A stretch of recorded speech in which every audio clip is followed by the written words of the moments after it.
Praise the Lord. യേശുവിൽ പ്രിയപ്പെട്ട സഹോദരങ്ങളെ, വചനശക്തി ശുശ്രൂഷയിലേക്ക് യേശുവിന്റെ നാമത്തിൽ നിങ്ങളെ സ്വാഗതം ചെയ്യുന്നു.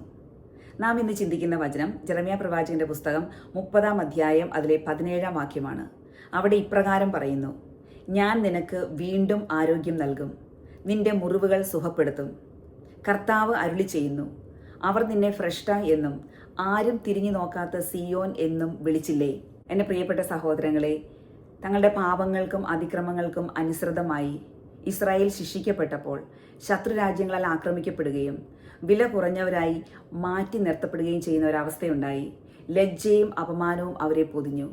എന്നാൽ ദൈവത്തിൻ്റെ വചനം സൗഖ്യമായി അവരുടെ അടുത്തേക്ക് വാഗ്ദാനമായി വന്നു: ഞാൻ നിനക്ക് വീണ്ടും ആരോഗ്യം നൽകും, നിന്റെ മുറിവുകൾ സുഖപ്പെടുത്തും.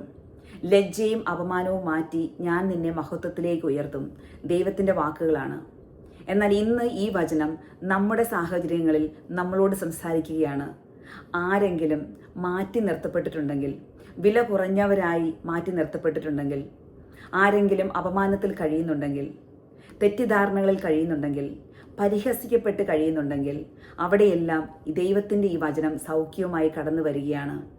നിങ്ങൾക്കിങ്ങനെ ഒരു സാഹചര്യത്തിൽ കടന്നു പോകേണ്ടി വന്നിട്ടുണ്ടെങ്കിൽ, ഫ്രഷ്ട എന്നും ആരും തിരിഞ്ഞു നോക്കാത്ത സിയോൻ എന്നും വിളിക്കപ്പെട്ടിട്ടുണ്ടെങ്കിൽ, ദൈവത്താൽ മറക്കപ്പെട്ടവർ എന്ന് മുദ്ര കുത്തപ്പെട്ടിട്ടുണ്ടെങ്കിൽ, ശത്രുക്കൾ പരിഹാസ വചനങ്ങളാൽ ആക്രമിക്കുന്നുണ്ടെങ്കിൽ, ദൈവത്തിൻ്റെ ഈ വചനം ഇന്ന് നിങ്ങളോട് സംസാരിക്കുകയാണ്: ഞാൻ നിനക്ക് വീണ്ടും ആരോഗ്യം നൽകും, നിന്റെ മുറിവുകൾ ഞാൻ സുഖപ്പെടുത്തും. അവിശ്വസ്തതയുടെ മുറിവുകൾ, അപമാനത്തിൻ്റെ മുറിവുകൾ, പാപത്തിൻ്റെ മുറിവുകൾ ഞാൻ സുഖപ്പെടുത്തും.